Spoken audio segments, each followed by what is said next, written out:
যে ফ্রিজের যে যন্ত্র দিয়ে আপনারা ফ্রিজের ঠান্ডা বাড়িয়ে থাকেন এবং কমিয়ে থাকেন, সেটা কত পজিশনে সেট করলে ফ্রিজ ঠিকমতো চলবে, এই বিষয়টি অনেকে আমার কাছে জানতে চেয়েছেন।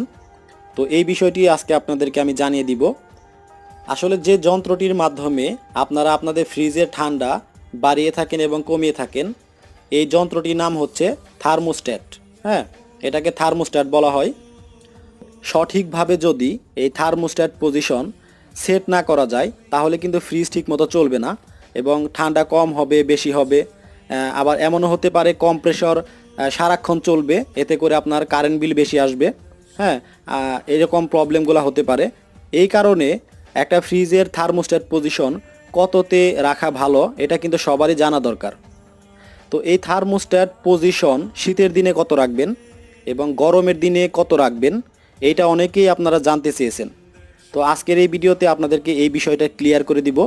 তো সব কিছু জানতে হলে আপনাদেরকে ভিডিওটির প্রথম থেকে একদম শেষ পর্যন্ত দেখতে হবে, তাহলে আপনারা সব কিছু জানতে পারবেন। তো এই থার্মোস্ট্যাট পজিশন শীতের দিনে কততে রাখবেন এবং গরমের দিনে কত পজিশনে রাখবেন, সেটা বলার আগে আমি আপনাদেরকে একটা কথা জানিয়ে দেই। সেটা হচ্ছে, আপনারা যখনই আপনাদের এই ফ্রিজের থার্মোস্ট্যাট পজিশন পরিবর্তন করবেন, তখন প্রথমে আপনার ম্যাক্সিমাম পজিশন থেকে মিনিমামের দিকে নামাবেন। ঠিক আছে, তার মানে আস্তে আস্তে আপনারা নিচের দিকে নামাবেন। আপনাদের ফ্রিজের থার্মোস্ট্যাট পজিশন যদি 7 থাকে, তাহলে আস্তে আস্তে 6, 5, 4, 3, 2, 1 এভাবে নিচের দিকে নামাতে থাকবেন। তো নিচের দিকে আস্তে আস্তে নামানোর সময় আপনারা দেখবেন, হঠাৎ করে খেয়াল করবেন যে টক করে একটা শব্দ হবে। তো এই যে কট করে একটা শব্দ হলো, এই শব্দ হওয়ার পরেই আপনারা খেয়াল করবেন আপনাদের ফ্রিজের পিছনে যে কম্প্রেসর মেশিন আছে, সেই কম্প্রেসর মেশিনটা কিন্তু বন্ধ হয়ে যাবে।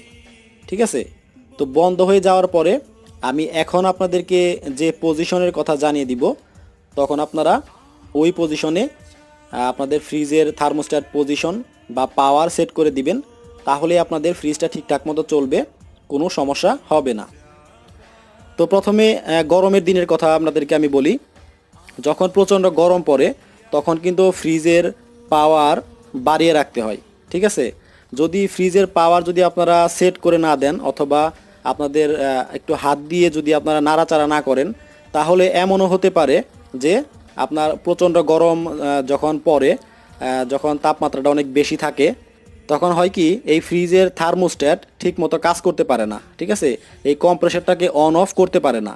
তখন ম্যানুয়ালি হাত দিয়ে একটু নাড়াচাড়া করে দিলে অথবা পজিশনটা যদি ঠিক পজিশনে দিয়ে সেট করে দেওয়া যায়, তখন আপনার এই থার্মোস্ট্যাট পজিশনটা কাজ করে এবং পিছনের কম্প্রেসারটা ঠিকঠাক মতো অন এবং অফ হয়। আর যদি আপনারা শীতের দিনেও যে পজিশনে রেখেছেন এবং গরমের দিনেও যদি ওই পজিশনে রেখে দেন, তাহলে কিন্তু এমন হতে পারে আপনার পিছনের কম্প্রেসরটা সারাক্ষণই চলতে থাকবে এবং আপনাদের কারেন্ট বিলটা অনেক বেশি আসবে। সেই কারণে এই ফ্রিজের যে থার্মোস্ট্যাট পজিশনটা আছে, এটা শীতের দিনে একরকম রাখতে হয়, এক পজিশনে রাখতে হয়, এবং গরমের দিনে আরেক পজিশনে রাখতে হয়। তো গরমের দিনের ব্যাপারটা আপনাদেরকে আমি বলছি। গরমের দিনে যেহেতু বাইরের তাপমাত্রাটা অনেক বেশি থাকে এবং প্রচণ্ড গরম থাকে, সেহেতু আপনার ফ্রিজের ভেতরে অল্প সময়ের মধ্যেই ফ্রিজের ভেতরে ঠান্ডাটা কমে যায় এবং ভেতরে গরম হয়ে যায়। আর যখন গরম হয় তখন কিন্তু আপনার কম্প্রেসরটা তাড়াতাড়ি চালু হয়ে যায় ফ্রিজটাকে ঠান্ডা করার জন্যে।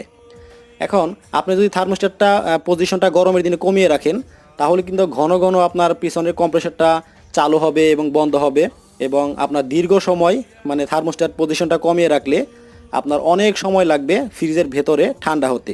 এই কারণে কিন্তু আপনার পিছনের যে কম্প্রেসরটা আছে, ওই কম্প্রেসরটা কিন্তু অনেক সময় নিয়ে চলবে, আর অনেক সময় নিয়ে চললে কারেন্ট বিলটা অনেক বেশি আসবে। সেই কারণে যদি আপনাদের কারেন্ট বিলটা কমাতে চান, তাহলে গরমের দিনে থার্মোস্ট্যাট পজিশনটা একটু বাড়িয়ে রাখবেন। এখন কততে রাখবেন? হ্যাঁ, আমি বলতেছি, আপনারা আপনাদের ফ্রিজে লক্ষ্য করবেন, আপনাদের ফ্রিজের যে থার্মোস্ট্যাট পজিশন সেটার ম্যাক্সিমাম পয়েন্ট কত সেটা আগে খেয়াল করবেন। অনেক ফ্রিজে থাকে ম্যাক্সিমাম পয়েন্ট থাকে 7। এক একটা ফ্রিজের থার্মোস্ট্যাট পজিশন এক এক রকম থাকে। তো আপনি আপনার ফ্রিজটা খেয়াল করবেন, আপনার ফ্রিজের সর্বোচ্চ পজিশন যদি 7 হয়, ঠিক আছে, থার্মোস্ট্যাট পজিশন যদি 7 হয় তাহলে আপনি গরমের দিনে পজিশন রাখবেন হচ্ছে 4-এ। হ্যাঁ, 4 পজিশনে রাখলেই হবে। আপনি 4 থেকে একটু বেশি বা বাড়িয়ে রাখতে পারেন, কোনো সমস্যা নেই। তবে গরমের দিনে কোনোভাবেই আপনার ফ্রিজের থার্মোস্ট্যাট পজিশন যদি 7 হয় তাহলে কিন্তু 4-এর নিচে নামানো যাবে না। 4 অথবা 4 থেকে একটু বেশি পজিশনে আপনি আপনার ফ্রিজটা পজিশন সেট করে দিবেন। তাহলে আপনার ফ্রিজটা ঠিকঠাক মতো চলবে, ঠান্ডা ভালো হবে এবং অতিরিক্ত কারেন্ট বিল আসবে না। আবার অনেক ফ্রিজের ম্যাক্সিমাম পজিশন থাকে হচ্ছে 10। তো যাদের ফ্রিজের ম্যাক্সিমাম পজিশন 10 তারা গরমের দিনে আপনারা সেট করবেন হচ্ছে 6 পজিশনে। তো 6 পজিশনে গরমের দিনে সেট করলে আপনাদের ফ্রিজটা ঠিকমতো ঠান্ডা হবে এবং অতিরিক্ত কারেন্ট বিল আসবে না এবং ফ্রিজটাও ঠিকঠাক মতো চলবে। তো এখন আমি আপনাদেরকে শীতের দিনের ব্যাপারটা জানিয়ে দিব। শীতের দিনে আপনারা সবাই জানেন যে চারপাশের তাপমাত্রাটা অনেক কম থাকে, অর্থাৎ ঠান্ডা থাকে। সেই কারণে থার্মোস্ট্যাট পজিশনটা কমিয়ে রাখলেও সমস্যা নেই। তো থার্মোস্ট্যাট পজিশনটা কমিয়ে রাখলেও আপনার ফ্রিজটা ঠিকঠাক মতো চলবে, কোনো সমস্যা হবে না। তো যাদের একইভাবে আমি যেভাবে বলছি যে যাদের ফ্রিজের ম্যাক্সিমাম পজিশন 7 তারা হচ্ছে আপনারা শীতের দিনে সেট করবেন হচ্ছে 2 অথবা 2.5। ঠিক আছে, 2 অথবা 2.5-এ রাখলেই আপনাদের শীতের দিনের জন্য এনাফ, কোনো সমস্যা নেই।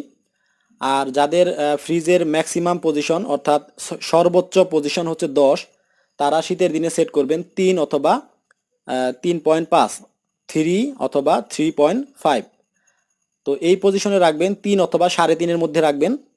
তাহলে শীতের দিনে আপনাদের কোনো সমস্যা হবে না, ফ্রিজটা ঠিকঠাক মতো চলবে, ঠান্ডা ভালো হবে এবং অন্য কোনো সমস্যা হবে না। তো এটাই ছিল আপনাদের প্রশ্ন যে আপনারা শীতের দিনে আপনাদের ফ্রিজে থার্মোস্ট্যাট পজিশন কততে রাখবেন এবং গরমের দিনে আপনাদের থার্মোস্ট্যাট পজিশনটা কততে সেট করবেন। তো আপনাদেরকে আমি শীতের দিনের কথা এবং গরমের দিনের ব্যাপারটা আপনাদেরকে জানিয়ে দিলাম। তো আশা করি ভিডিওটা দেখার পরে ভিডিওটা আপনাদের অনেক উপকারে আসবে। ভিডিওটা ভালো লাগলে ভিডিওতে লাইক করতে পারেন, কমেন্ট করে আপনাদের মতামত জানাতে পারেন এবং অবশ্যই এই ভিডিওটা সবার সাথে শেয়ার করে দিন যেন এই বিষয়গুলো সবাই জানতে পারে। তো আজকের মতো এই পর্যন্তই। সবাই ভালো থাকবেন, সুস্থ থাকবেন। আল্লাহ হাফেজ।